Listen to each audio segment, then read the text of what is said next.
Starting out as a dock called the Old Spanish Landing, it was used for ships in the 18th century when St. Augustine was a new city.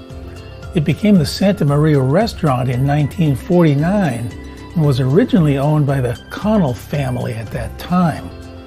The restaurant was a popular spot for families, known for allowing guests to feed the schools of catfish and mullet below the dock through their chute right below the table, as well as the gulls circling around whenever food was near. The Santa Maria closed in 2015 and fell into disrepair. This is a painting I did of the decaying restaurant in 2019 during what was called a king tide. It's when the tide was at its highest point and covered much of the pilings. Even at this stage of the restaurant, I admired the character and beauty of this partially fallen down structure.